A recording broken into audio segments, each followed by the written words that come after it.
आपने कभी गौर किया है कि कभी-कभी कम नींद लेने के बाद भी आप पूरे दिन एकदम फ्रेश रहते हैं और कभी 8 घंटे सोने के बाद भी थके हुए और चिड़चिड़े महसूस करते हैं। असल में कई वैज्ञानिक प्रयोगों में यह बात सामने आई है कि हमारी परफॉर्मेंस पर सिर्फ नींद का नहीं, बल्कि इस बात का ज्यादा असर पड़ता है कि हम अपनी नींद के बारे में क्या सोचते हैं। अगर हमें लगे कि हमने अच्छी नींद ली है, तो हमारा दिमाग बेहतर काम करता है, और अगर हमें लगे कि नींद खराब रही, तो हमारी एकाग्रता और मानसिक क्षमता कमजोर पड़ सकती है। नमस्ते दोस्तों, स्वागत है आपका सुनो बुक समरी में। आज हम बात करने वाले हैं एक बेहद इंटरेस्टिंग किताब की, जिसका नाम है द एक्सपेक्टेशन इफेक्ट, और इसे लिखा है डेविड रॉबसन ने। डेविड एक अवार्ड विनिंग साइंस राइटर हैं, जिन्होंने कैम्ब्रिज यूनिवर्सिटी से पढ़ाई की है और BBC और न्यू साइंटिस्ट जैसे बड़े प्लेटफॉर्म्स पर काम किया है। यह किताब किसी जादू या अंधविश्वास पर नहीं, बल्कि ठोस वैज्ञानिक शोध और प्रयोगों पर आधारित है। इस किताब का मुख्य विचार यह है कि हमारा दिमाग एक प्रिडिक्शन मशीन की तरह काम करता है, जो पहले अनुमान लगाता है कि आगे क्या होगा और फिर उसी के हिसाब से शरीर को चलाता है। हमारे विश्वास सिर्फ मन के विचार नहीं होते, वे हमारे हार्मोन्स, एनर्जी, दर्द और इम्यून सिस्टम तक को प्रभावित करते हैं। एक एक्सपेरिमेंट में लोगों को 2 बार एक जैसा मिल्क शेक दिया गया, बस लेबल अलग थे। एक पर हाई कैलोरी लिखा था, दूसरे पर हेल्थी। जब लोगों ने हाई कैलोरी वाला शेक पिया, तो उनके शरीर में भूख का हार्मोन तेजी से गिरा। मतलब शरीर को लगा कि उसे पर्याप्त ऊर्जा मिल गई, जबकि शेक तो वही था, बस लेबल की वजह से बायोलॉजिकल रिएक्शन अलग थी। यही पैटर्न दवाओं में भी दिखता है। जब मरीजों को साइड इफेक्ट्स की चेतावनी दी जाती है, तो वे वही लक्षण महसूस करने लगते हैं, भले ही दवा असली ना हो। इसे नोसिबो इफेक्ट कहते हैं। इसके उलट, जब विश्वास हो कि इलाज असरदार है, तो सिर्फ उस विश्वास से सुधार हो सकता है। इसे प्लेसिबो इफेक्ट कहते हैं। डेविड रॉबसन बताते हैं कि यह इफेक्ट सिर्फ बीमारी तक सीमित नहीं है। यह हमारी physical capacity, mental energy, focus, यहां तक कि उम्र के अनुभव को भी बदल सकता है। तो असली सवाल यह नहीं है कि हमारी क्षमता कितनी है, बल्कि यह है कि हम अपनी क्षमता के बारे में क्या मानते हैं। यही वह पॉइंट है जहां से इस किताब की असली गहराई शुरू होती है। जब डेविड रॉबसन प्रिडिक्शन मशीन की बात करते हैं, तो उनका मतलब किसी जादू या रहस्य से नहीं है। असल में आज की विज्ञान बताती है कि हमारा दिमाग हर पल यह अंदाजा लगाता रहता है कि आगे क्या होने वाला है। और सबसे दिलचस्प बात यह है कि हम जो देखते हैं, सुनते हैं या महसूस करते हैं, वह बाहर की दुनिया की बिल्कुल सही तस्वीर नहीं होती। हमारा दिमाग अपनी पुरानी सोच और अनुभवों के आधार पर पहले यह तय करता है कि हमें क्या दिखना चाहिए या क्या महसूस होना चाहिए, और फिर वह उसी नजरिए से चीजों को समझता है। इसे एक आसान उदाहरण से समझिए। मान लीजिए रात को आप किसी अंधेरे कमरे में जाते हैं और कोने में कोई आकृति दिखती है। अब अगर आपके मन में पहले से डर है, हो सकता है आपने कोई डरावनी फिल्म देखी हो या कोई डरावनी बात सुनी हो, तो आपका दिमाग तुरंत उस आकृति को खतरा मान लेगा। आपको लगेगा कि कोई खड़ा है और आपकी धड़कन भी तेज हो जाएगी। लेकिन अगर आप शांत हैं और जानते हैं कि उस कमरे में बस पुराना सामान रखा है, तो वही आकृति आपको एक कुर्सी या मेज लगेगी और आप आराम से आगे बढ़ जाएंगे। अब गौर कीजिए, दोनों बार कोने में वही चीज रखी थी। बाहर का दृश्य बिल्कुल एक जैसा था, लेकिन अनुभव पूरी तरह अलग था। ऐसा इसलिए हुआ क्योंकि दिमाग ने पहले अपना अनुमान लगाया और फिर उसी अनुमान के हिसाब से उस चीज को समझा। वैज्ञानिक इस प्रक्रिया को टॉप डाउन प्रोसेसिंग कहते हैं, जिसमें हमारे पुराने विश्वास और उम्मीदें हमारी संवेदनाओं को प्रभावित करती हैं। इसका सीधा मतलब यह है कि हम दुनिया को वैसे नहीं देखते जैसी वह असल में है, बल्कि अपने विश्वासों के चश्मे से देखते हैं। यही वजह है कि एक ही परिस्थिति में 2 अलग अलग लोग बिल्कुल अलग अनुभव कर सकते हैं। एक के लिए वह स्थिति डरावनी हो सकती है और दूसरे के लिए बिल्कुल सामान्य। अब यह मत सोचिए कि यह सब बस दिमाग का खेल है या सिर्फ सोच तक सीमित है। असल में यह सिद्धांत हमारे शरीर की असली जैविक प्रक्रियाओं को भी गहराई से प्रभावित करता है। मान लीजिए आपको कोई काम करना है और आपको लगता है कि यह बहुत मुश्किल है, तो आपका दिमाग पहले से ही शरीर को थकान के लिए तैयार करने लगता है। नतीजा यह होता है कि आप उस काम को करते हुए जल्दी थक जाते हैं, भले ही काम इतना कठिन ना हो। लेकिन अगर आपको पूरा भरोसा है कि आप इस चुनौती के लिए तैयार हैं और आप यह कर सकते हैं, तो वही काम आपको कम थकाने वाला लगता है आप ज्यादा देर तक टिक पाते हैं और बेहतर प्रदर्शन भी करते हैं। एक बहुत ही रोचक प्रयोग में शोधकर्ताओं ने कुछ लोगों को झूठा फीडबैक दिया। उन्हें बताया गया कि उनकी आंखों की रोशनी में सुधार हुआ है, जबकि असल में उनकी आंखों में कोई बदलाव नहीं हुआ था, कोई इलाज नहीं हुआ था। लेकिन हैरानी की बात यह थी कि जब उन लोगों की आंखों की जांच की गई तो उनका प्रदर्शन सच में बेहतर हो गया था। वे पहले से ज्यादा साफ पढ़ पा रहे थे और चीजों को बेहतर देख पा रहे थे, सिर्फ इसलिए क्योंकि उन्हें बता दिया गया था कि उनकी नजर सुधर गई है। यह इस बात का सबूत है कि विश्वास सिर्फ हमारी भावनाओं या मन को नहीं बदलते, बल्कि हमारे शरीर के असली प्रदर्शन को भी बदल सकते हैं। इसी तरह का प्रभाव शिक्षा के क्षेत्र में भी देखा गया है। एक प्रसिद्ध अध्ययन में कुछ शिक्षकों को बताया गया कि उनकी कक्षा के कुछ बच्चे विशेष रूप से प्रतिभाशाली हैं और आने वाले समय में बहुत तरक्की करेंगे। असल में वे बच्चे बिल्कुल औसत थे और उन्हें बस बेतरतीब ढंग से चुना गया था। लेकिन आश्चर्यजनक रूप से समय के साथ उन्हीं बच्चों का प्रदर्शन सच में बेहतर होता गया। ऐसा इसलिए हुआ क्योंकि शिक्षकों ने उन बच्चों पर ज्यादा ध्यान दिया, उन्हें ज्यादा प्रोत्साहित किया और उनसे ऊंची उम्मीदें रखीं। इसे पिग्मेलियन इफेक्ट कहा जाता है। यह बताता है कि जब किसी से ऊंची उम्मीद रखी जाती है तो उसका व्यवहार बदलता है, आत्मविश्वास बढ़ता है और नतीजे भी बदल जाते हैं। लेकिन यह समझना बहुत जरूरी है कि यह प्रिडिक्शन मशीन सिर्फ अच्छे नतीजे नहीं लाती। अगर हमारे मन में नकारात्मक विश्वास गहरे बैठ जाएं, तो वे भी खुद को उतनी ही ताकत से सच साबित कर सकते हैं। सोचिए, अगर कोई व्यक्ति बार बार यह मानता है कि वह लोगों के सामने बोल नहीं सकता, तो जब वह मंच पर जाता है, उसका दिमाग पहले से ही असफलता की तैयारी कर चुका होता है। नतीजा यह होता है कि उसके शरीर में तनाव के हार्मोन बढ़ जाते हैं, दिल की धड़कन तेज हो जाती है, हाथ कांपने लगते हैं और आवाज लड़खड़ाने लगती है। और जब यह सब होता है तो वह व्यक्ति इसे अपनी कमजोरी का सबूत मान लेता है, जबकि असल में यह उसके विश्वास का नतीजा था। इस तरह हमारा दिमाग एक साइकिल बना लेता है। पहले विश्वास आता है जो अनुभव को आकार देता है, फिर वह अनुभव उसी विश्वास को और मजबूत कर देता है और धीरे धीरे यह ढर्रा इतना पक्का हो जाता है कि इसे तोड़ना मुश्किल हो जाता है। यही कारण है कि एक्सपेक्टेशन इफेक्ट सिर्फ एक मनोवैज्ञानिक विचार नहीं है, बल्कि यह एक जैविक और व्यावहारिक प्रक्रिया है जो हमारी रोजमर्रा की जिंदगी को गहराई से प्रभावित करती है। तो अब जब हमें यह समझ आ गया कि हमारा दिमाग कैसे अनुमान लगाता है और उसी के हिसाब से हमारी हकीकत को आकार देता है, तो अगला सवाल यह उठता है कि यह प्रक्रिया बीमारी और इलाज में कैसे काम करती है। और यहीं से प्लेसबो और नोसेबो की रोचक दुनिया शुरू होती है, जहां विज्ञान और भी ज्यादा चौंकाने वाला हो जाता है। जब भी प्लेसिबो इफेक्ट की बात आती है तो ज्यादातर लोग इसे सिर्फ दिमाग का भ्रम समझते हैं। लोग सोचते हैं कि मरीज को बस लगता है कि आराम मिला, लेकिन असल में कुछ होता नहीं, बस मन का धोखा है। लेकिन विज्ञान की बात करें तो तस्वीर बिल्कुल अलग है। वैज्ञानिक शोध बताते हैं कि प्लेसबो इफेक्ट कोई भ्रम या धोखा नहीं है, बल्कि यह शरीर के अंदर होने वाली एक असली जैविक प्रक्रिया है। जब किसी मरीज को पूरा भरोसा होता है कि उसे सही इलाज मिल रहा है, तो उसका दिमाग सच में ऐसे रसायन छोड़ने लगता है जो दर्द कम करते हैं, मन को हल्का करते हैं और शरीर की ठीक होने की ताकत को जगा देते हैं।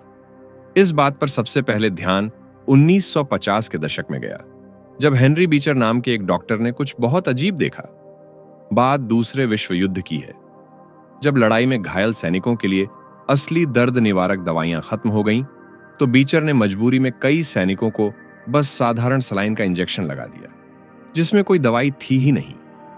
लेकिन हैरानी की बात यह थी कि बहुत से सैनिकों को उससे भी राहत मिल गई। उनका दर्द कम हुआ, वे बेहतर महसूस करने लगे, बस इसलिए क्योंकि उन्हें यकीन था कि उन्हें दवाई दी गई है। बाद में जब इस पर और गहराई से शोध हुआ तो पता चला कि जो लोग प्लेसबो लेते हैं उनके दिमाग में ओपियोइड और डोपामाइन जैसे रसायन सक्रिय हो जाते हैं। अब ये वही रसायन हैं जो असली दर्द निवारक दवाइयां लेने पर भी निकलते हैं। मतलब विश्वास सिर्फ मन को तसल्ली नहीं दे रहा था, बल्कि वह शरीर के दर्द कम करने वाले पूरे तंत्र को सच में चालू कर रहा था। अब इससे भी ज्यादा चौंकाने वाली बात यह है कि प्लेसबो को काम करने के लिए हमेशा धोखे की जरूरत नहीं होती। आप सोच रहे होंगे कि प्लेसबो तभी काम करता है जब मरीज को पता ना हो कि उसे नकली दवाई दी जा रही है। लेकिन हाल के सालों में ओपन लेबल प्लेसिबो पर जो शोध हुआ है, उसने इस सोच को पूरी तरह बदल दिया है। इसमें मरीजों को साफ साफ बता दिया गया कि जो गोली आपको दी जा रही है उसमें कोई दवाई नहीं है, ये बस एक खाली गोली है। मरीज को पता था कि यह नकली है। फिर भी हैरानी की बात यह है कि कई मामलों में उनके लक्षणों में लगभग 30% तक सुधार देखा गया। और एक अध्ययन में तो गंभीर चोट से उबर रहे मरीजों ने इसी तरीके से अपनी ओपियोइड दवाइयों की खपत में लगभग 66% तक की कमी कर दी। और सबसे बड़ी बात यह कि उनके दर्द में कोई बढ़ोतरी भी नहीं हुई। यह बताता है कि अगर हमारे दिमाग को बस यह समझा दिया जाए कि प्लेसिबो भी असरदार हो सकता है, तो वह अपने आप शरीर में ठीक होने की प्रक्रिया शुरू कर सकता है। लेकिन जहां प्लेसिबो इलाज में मदद करता है, वहीं इसका एक दूसरा पहलू भी है जो बिल्कुल उल्टा काम करता है, और उसे कहते हैं नोसेबो इफेक्ट। यह तब होता है जब किसी इंसान को किसी दवाई या इलाज के संभावित साइड इफेक्ट्स के बारे में पहले से ही बहुत विस्तार से बता दिया जाता है। अब क्या होता है कि वे साइड इफेक्ट्स सच में प्रकट होने लगते हैं, भले ही उस व्यक्ति को असली दवाई दी ही ना गई हो। मतलब सिर्फ डर, चेतावनी या नकारात्मक उम्मीद ही शरीर में असली परेशानी पैदा करने के लिए काफी है। इसको एक उदाहरण से समझिए। फिनेस्टराइड नाम की एक दवाई है जो बालों के झड़ने के इलाज में इस्तेमाल होती है। इस दवाई पर एक अध्ययन किया गया जिसमें पुरुषों के 2 समूह बनाए गए। दोनों समूहों को बिल्कुल एक जैसी दवाई दी गई, एक ही खुराक में। लेकिन फर्क सिर्फ इतना था कि पहले समूह के पुरुषों को पहले से ही खुलकर बता दिया गया कि इस दवाई से यौन समस्याएं हो सकती हैं, जैसे कि शारीरिक कमजोरी या इरेक्टाइल डिसफंक्शन। दूसरे समूह को इस बारे में कुछ नहीं बताया गया। अब जब नतीजे देखे गए तो पता चला कि जिन पुरुषों को पहले से चेतावनी दी गई थी, उनमें यौन समस्याओं की शिकायत लगभग 3 गुना ज्यादा पाई गई, जबकि दवाई तो दोनों को एक जैसी मिली थी। मतलब समस्या दवाई से नहीं, बल्कि उस डर से पैदा हुई जो चेतावनी सुनने के बाद उनके दिमाग में बैठ गया था। उनका दिमाग पहले से मान बैठा था कि ऐसा होगा, और शरीर ने उसी उम्मीद के हिसाब से प्रतिक्रिया दे दी। इसी तरह जब बड़े पैमाने पर प्लेसिबो कंट्रोल्ड ट्रायल्स का विश्लेषण किया गया, तो पता चला कि जिन लोगों को सिर्फ प्लेसिबो यानी खाली गोली दी गई थी, उनमें से भी लगभग आधे लोगों ने कम से कम एक दुष्प्रभाव की शिकायत की। अब वह गोली तो खाली थी, उसमें कोई दवाई थी ही नहीं, फिर भी लोगों को तकलीफ हुई। यह नोसेबो इफेक्ट की ताकत है जो दिखाती है कि सिर्फ नकारात्मक उम्मीद भी शरीर में असली परेशानी पैदा कर सकती है। इससे एक और बहुत जरूरी बात सामने आती है, और वह है डॉक्टर के शब्दों की ताकत। एक अध्ययन में देखा गया कि जिन मरीजों को उनके डॉक्टर ने भरोसे के साथ कहा कि आपकी हालत जल्दी सुधरेगी, वे मरीज सच में तेजी से ठीक हुए। उन मरीजों के मुकाबले जिनके डॉक्टर ने सामान्य या अनिश्चित तरीके से बात की। इसका मतलब यह है कि डॉक्टर के शब्द सिर्फ भावनात्मक सहारा नहीं होते, बल्कि वे जैविक रूप से सक्रिय हो सकते हैं। वे शरीर की प्रतिक्रिया को एक दिशा दे सकते हैं, या तो ठीक होने की तरफ या फिर बिगड़ने की तरफ। लेकिन यहां एक बात साफ कर देना बहुत जरूरी है। एक्सपेक्टेशन इफेक्ट का मतलब यह बिल्कुल नहीं है कि हम झूठी उम्मीदें पैदा करें, हकीकत से आंखें बंद कर लें या सच्चाई को छुपा लें। बिल्कुल नहीं।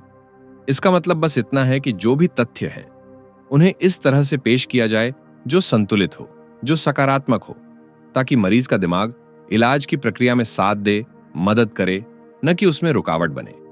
यह एक बहुत ही बारीक लेकिन बेहद जरूरी फर्क है। डॉक्टर को सच बताना है लेकिन डराना नहीं है।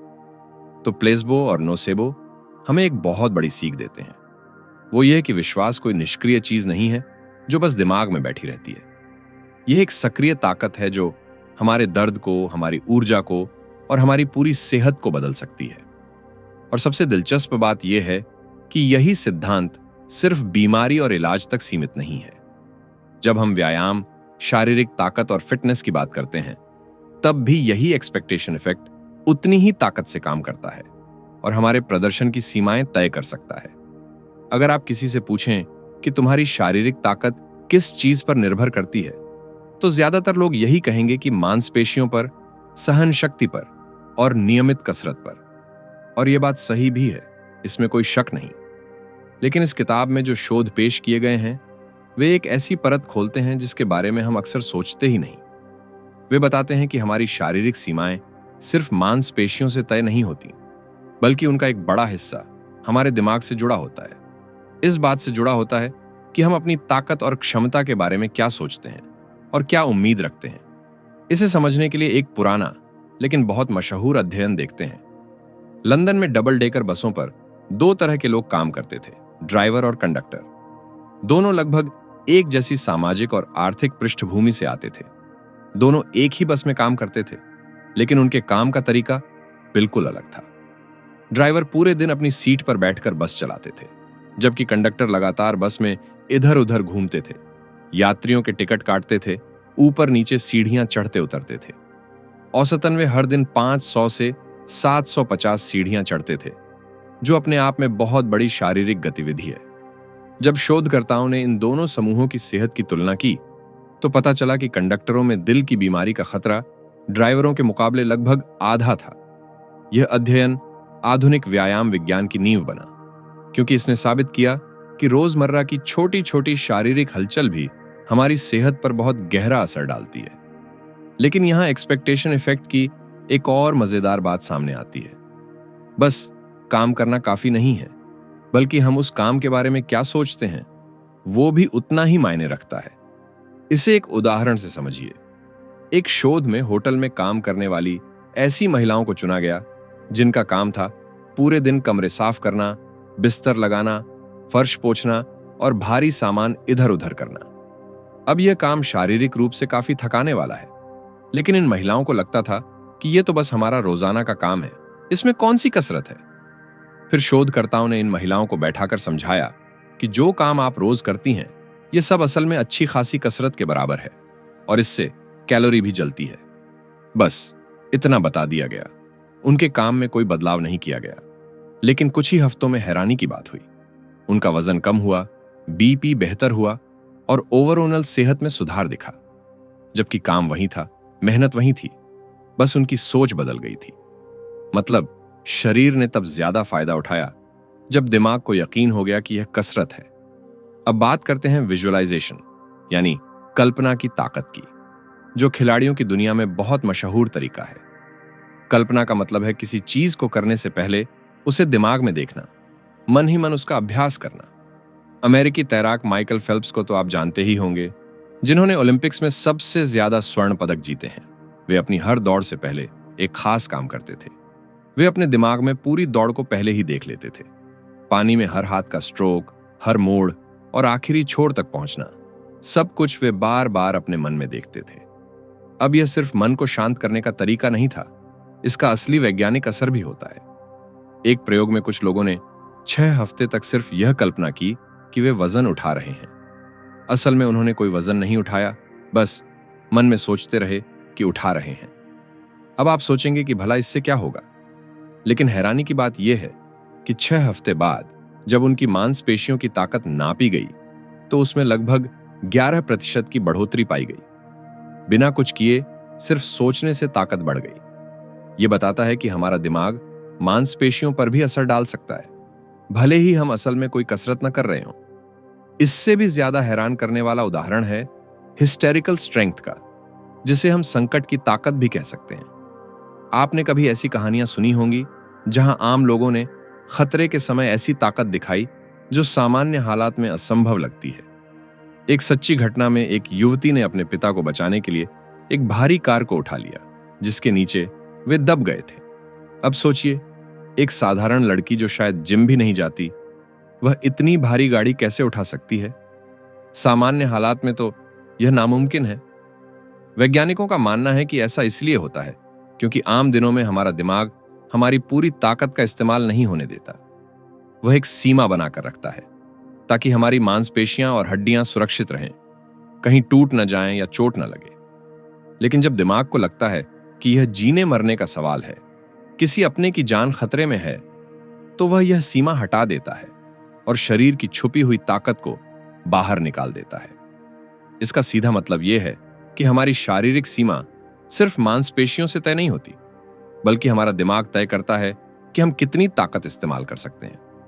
यहां यह समझना जरूरी है कि एक्सपेक्टेशन इफेक्ट का मतलब यह नहीं है कि हम बिना सोचे समझे जोखिम उठाएं या अपने शरीर को नुकसान पहुंचाएं। इसका असली अर्थ यह है कि अगर हम अपने शरीर के बारे में बहुत ज्यादा सीमित धारणाएं बना लेते हैं, तो हमारा प्रदर्शन भी उसी के अनुसार घट सकता है।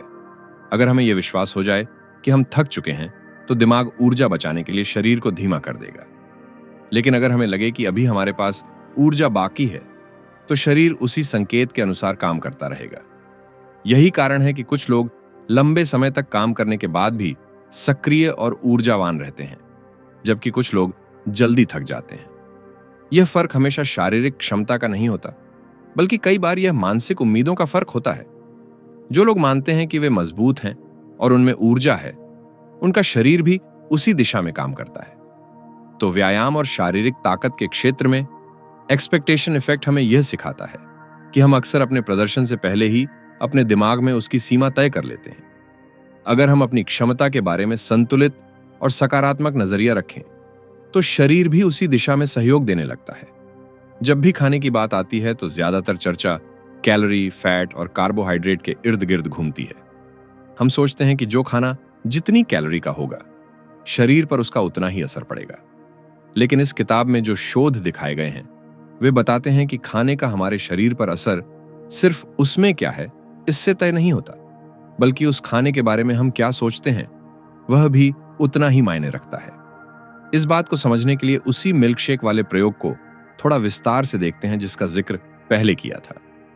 इसमें कुछ लोगों को 2 अलग अलग मौकों पर एक जैसा शेक दिया गया, लेकिन उसके नाम और लेबल अलग थे।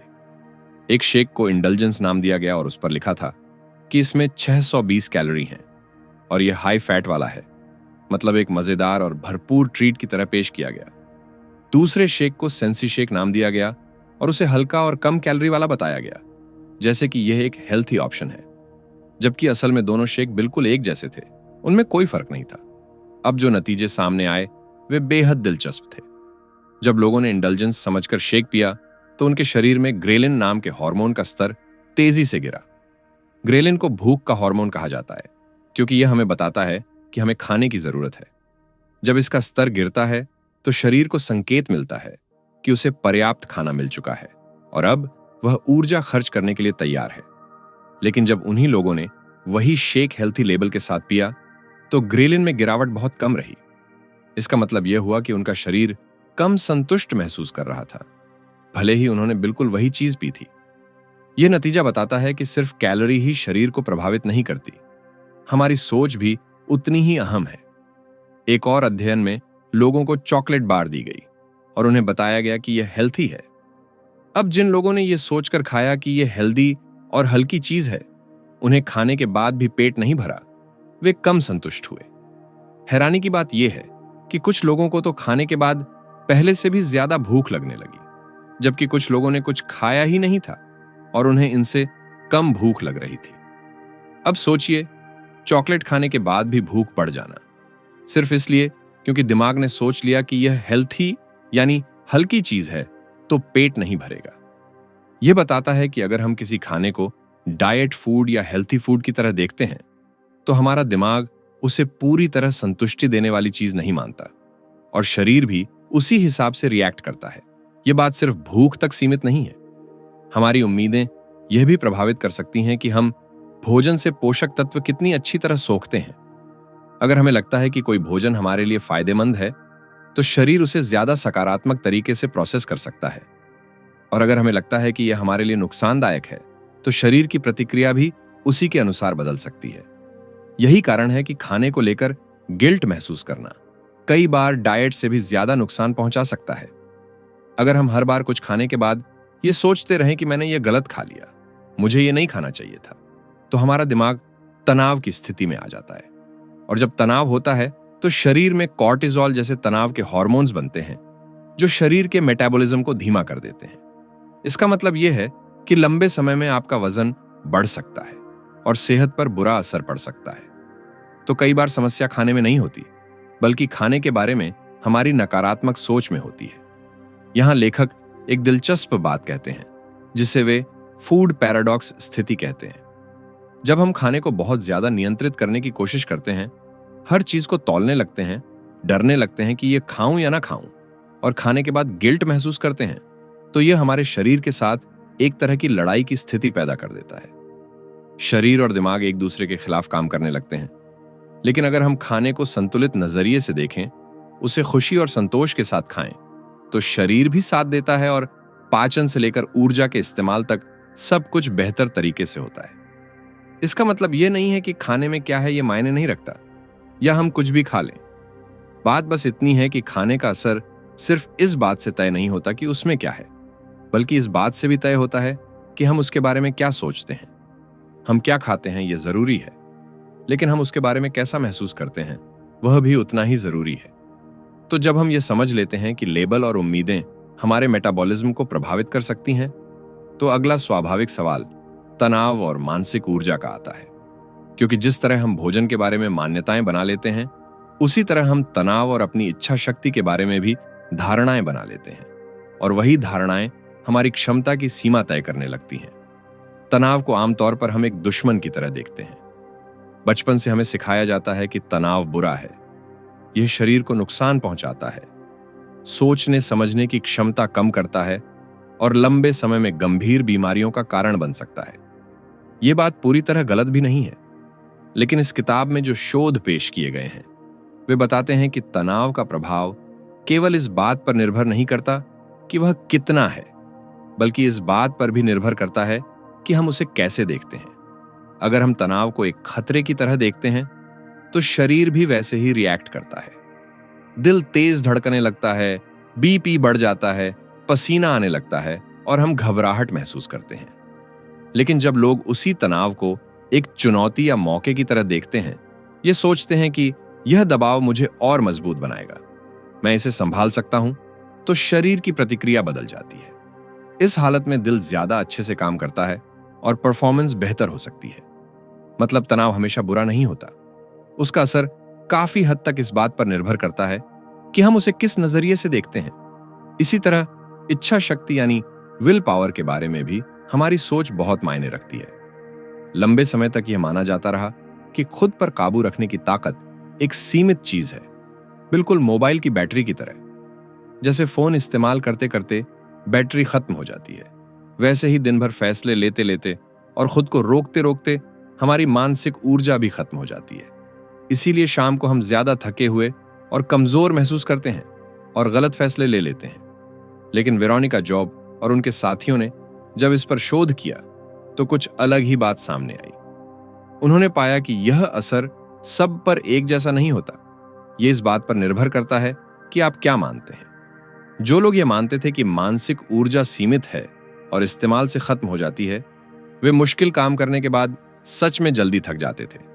लेकिन जो लोग ये मानते थे कि मानसिक ऊर्जा खुद को फिर से भर सकती है, काम करने से और बढ़ती है, वे ज्यादा देर तक ध्यान लगाए रख पाते थे और बेहतर काम करते थे। और यह फर्क सिर्फ उनकी सोच में नहीं था। जब उनकी असली परीक्षा ली गई तब भी यही दिखा। जिन लोगों को बताया गया कि मुश्किल काम करने से ऊर्जा घटती नहीं बल्कि बढ़ती है, वे सच में ज्यादा देर तक टिके रहे और काम को बेहतर तरीके से पूरा कर पाए। इससे साफ पता चलता है कि हमारी क्षमता की सीमा कई बार असली नहीं होती, बल्कि हमारे विश्वास से बनी हुई होती है। एक और दिलचस्प बात यह है कि छोटे छोटे मानसिक अभ्यास, जिन्हें रिचुअल्स कहते हैं, भी प्रदर्शन को प्रभावित कर सकते हैं। कुछ सरल आदतें, जैसे किसी काम से पहले गहरी सांस लेना, एक निश्चित तरीके से तैयारी करना या कोई छोटा सा नियम अपनाना, ये सब तनाव कम कर सकते हैं और आत्मनियंत्रण को मजबूत बना सकते हैं। ये किसी अंधविश्वास के कारण नहीं होता, बल्कि इसलिए होता है क्योंकि ये अभ्यास हमारे दिमाग को यह संकेत देते हैं कि हम तैयार हैं और स्थिति पर हमारा नियंत्रण है। और जब दिमाग को यह संकेत मिलता है तो वह शरीर को भी उसी के अनुसार चलाता है। बुद्धि यानी इंटेलिजेंस के मामले में भी उम्मीदों का बहुत गहरा असर देखा गया है।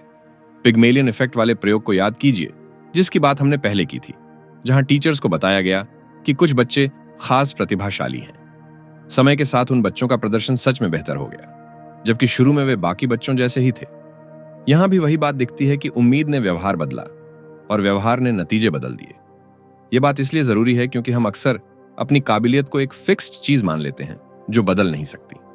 अगर कोई यह मान बैठे कि वह मैथ्स में कमजोर है या लोगों के सामने बोल नहीं सकता, तो वह ऐसी सिचुएशन से बचने लगता है जहां उसे चुनौती मिले, और यह बचने की आदत उसके विश्वास को और पक्का कर देती है, क्योंकि वह कभी खुद को साबित करने का मौका ही नहीं देता।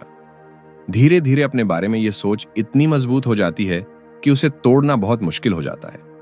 लेकिन अगर वही व्यक्ति अपनी क्षमता को लचीला माने ये सोचे कि मैं अभी कमजोर हो सकता हूं, लेकिन सीख सकता हूं और बेहतर हो सकता हूं, तो उसकी प्रतिक्रिया बदल जाती है। वह कठिनाई को असफलता का सबूत नहीं, बल्कि सीखने का संकेत समझता है, और इस एक बदलाव से उसका व्यवहार बदलता है, मेहनत बढ़ती है और समय के साथ नतीजे भी बदल सकते हैं। तो तनाव, इच्छा शक्ति और बुद्धि के इन सब उदाहरणों से एक बात साफ होती है कि हमारी सीमाएं हमेशा शारीरिक या पैदाइशी नहीं होती। उनका एक बड़ा हिस्सा हमारी सोच और उम्मीदों से जुड़ा होता है। हम जो मानते हैं कि हम कर सकते हैं, वही अक्सर हमारी असली सीमा बन जाता है। अब तक हमने देखा कि एक्सपेक्टेशन इफेक्ट सेहत, कसरत, खाने, तनाव और प्रदर्शन को कैसे प्रभावित करता है। लेकिन एक क्षेत्र ऐसा है जहां इसका असर शायद सबसे गहरा और सबसे लंबे समय तक रहने वाला है, और वह है हमारी उम्र और नींद के बारे में हमारा नजरिया। हम अक्सर उम्र को एक सीधी रेखा की तरह देखते हैं। जैसे जैसे साल बढ़ते जाते हैं, ऊर्जा घटती जाती है, याददाश्त कमजोर होती जाती है और शरीर धीमा पड़ता जाता है। यह एक तय प्रक्रिया है और इसमें कुछ किया नहीं जा सकता, ऐसा हम मानते हैं। लेकिन इस किताब में जो शोध पेश किए गए हैं, वे बताते हैं कि उम्र का अनुभव केवल जैविक नहीं होता, वह मानसिक भी होता है। मतलब हम उम्र के बारे में जो सोचते हैं, वह भी हमारी सेहत और ऊर्जा को प्रभावित करता है। जिन लोगों की यह धारणा होती है कि बढ़ती उम्र का मतलब गिरावट है, कमजोरी है, बीमारी है, उनमें सच में शारीरिक और मानसिक गिरावट के लक्षण ज्यादा देखे गए हैं। लेकिन इसके उलट जो लोग उम्र को अनुभव, परिपक्वता और समझदारी से जोड़ते हैं, वे बेहतर सेहत दिखाते हैं। इसका मतलब यह नहीं है कि शरीर में बदलाव नहीं होते, बल्कि यह है कि हमारी सोच इन बदलावों की दिशा और रफ्तार को प्रभावित कर सकती है। जो लोग खुद को सक्रिय और सक्षम मानते हैं, वे सच में ज्यादा देर तक सक्रिय और सक्षम रहते हैं। इसी तरह नींद का मामला भी बहुत दिलचस्प है। बहुत से लोग खुद को नींद में कमजोर मान लेते हैं। वे सुबह उठते ही सोचते हैं कि मेरी नींद पूरी नहीं हुई, मैं थका हुआ हूं, और यही सोच उनके पूरे दिन की ऊर्जा और ध्यान को खराब कर देती है। शोध में एक बहुत रोचक बात सामने आई है कि लगभग 10% लोग ऐसे होते हैं जिन्हें कंप्लेनिंग गुड स्लीपर्स कहा जाता है। ये वे लोग हैं जो मानते हैं कि उन्हें पर्याप्त नींद नहीं मिलती, जबकि स्लीप ट्रैकर या लैब में टेस्ट से पता चलता है कि वे काफी अच्छी नींद ले रहे हैं। लेकिन मजेदार बात यह है कि यही लोग ज्यादा थकान, कम ध्यान और ज्यादा चिंता के लक्षण दिखाते हैं। इसके ठीक उलट कुछ लोग नॉन कंप्लेनिंग बैड स्लीपर्स होते हैं। ये वे लोग हैं जो असल में कम सोते हैं, लेकिन उन्हें इसकी चिंता नहीं होती। वे सोचते हैं कि चलो ठीक है, जितनी नींद मिली काफी है, और ऐसे लोग अक्सर कम परेशानी महसूस करते हैं। यह फर्क साफ साफ बताता है कि नींद के बारे में हमारी चिंता कई बार खुद नींद से ज्यादा नुकसान पहुंचा सकती है। एक प्रयोग में तो यह बात और भी साफ हो गई। इसमें लोगों को उनकी नींद के बारे में झूठा फीडबैक दिया गया। कुछ लोगों को बताया गया कि आपकी नींद खराब थी, जबकि असल में वे अच्छे से सोए थे, और कुछ को बताया गया कि आपकी नींद बहुत अच्छी थी, जबकि असल में वे उतना अच्छा नहीं सोए थे। अब जिन लोगों को बताया गया कि उनकी नींद खराब थी, उन्होंने अगले दिन मेमोरी और कैलकुलेशन के टेस्ट्स में कमजोर परफॉर्मेंस दी, और जिन्हें बताया गया कि उनकी नींद अच्छी थी, उन्होंने बेहतर परफॉर्मेंस दी। यहां असली नींद तो वही थी, लेकिन परफॉर्मेंस अलग था, सिर्फ इस बात पर कि उन्हें क्या बताया गया। तो लेखक का निष्कर्ष यह है कि हमारा दिमाग सिर्फ असली अनुभवों से नहीं, बल्कि उन अनुभवों के बारे में हमारी सोच से भी प्रभावित होता है। अगर हम खुद को लगातार थका हुआ, कमजोर या बूढ़ा मानते रहे, तो हमारा दिमाग उसी हिसाब से शरीर को संकेत भेजता है, और धीरे धीरे वही सच बन जाता है। लेकिन इसका मतलब यह नहीं है कि हम शरीर की सच्चाइयों को नकार दें या अनदेखा करें। बात बस इतनी है कि हमें अपनी सोच पर ध्यान देना चाहिए। जब हम उम्र को गिरावट के बजाय अनुभव और समझदारी से जोड़ते हैं, या नींद को चिंता के बजाय आराम की नजर से देखते हैं, तो हमारा दिमाग अलग तरह से सोचता है और शरीर भी उसी के हिसाब से काम करता है। और यही है इस पूरी किताब का सार। हमारा दिमाग हर पल भविष्य की कहानी लिख रहा है, और हम अनजाने में उसे स्क्रिप्ट दे रहे हैं। अगर यह स्क्रिप्ट डर, शक और नकारात्मकता से भरी है, तो हमारा जीवन भी वैसा ही बन जाता है। लेकिन अगर यह स्क्रिप्ट संतुलित, सच्ची और सकारात्मक है, तो नतीजे बदल सकते हैं। तो इस किताब की सबसे बड़ी सीख यह है कि हमारी उम्मीदें कोई बेकार की सोच नहीं है जो बस दिमाग में चलती रहती हैं। वे असल में एक्टिव सिग्नल्स हैं जो हमारे शरीर, हमारे प्रदर्शन और हमारे अनुभवों को दिशा देती हैं। हम हर हालात को कंट्रोल नहीं कर सकते, यह सच है, लेकिन हम अपनी सोच को जरूर बदल सकते हैं। और जब हम होशियारी से अपनी कहानी को बदलते हैं तो हमारा दिमाग भी नई दिशा में काम करना शुरू कर देता है। यही है द एक्सपेक्टेशन इफेक्ट की असली ताकत। तो दोस्तों, अगर आपको यह समरी पसंद आई हो तो वीडियो को लाइक जरूर करें, और हां, कमेंट में बताइए कि इस किताब का कौन सा आइडिया आपको सबसे ज्यादा पावरफुल लगा, या आपकी जिंदगी में कभी ऐसा हुआ हो जब आपकी सोच ने आपके अनुभव को बदल दिया हो, वो भी जरूर शेयर कीजिए। अगर आप ऐसी और किताबों की समरी देखना चाहते हैं तो चैनल को सब्सक्राइब करें और बेल आइकॉन दबाना ना भूलें, ताकि हर नई वीडियो की नोटिफिकेशन आपको सबसे पहले मिले। वीडियो देखने के लिए धन्यवाद। मिलते हैं अगली वीडियो में। जय हिंद।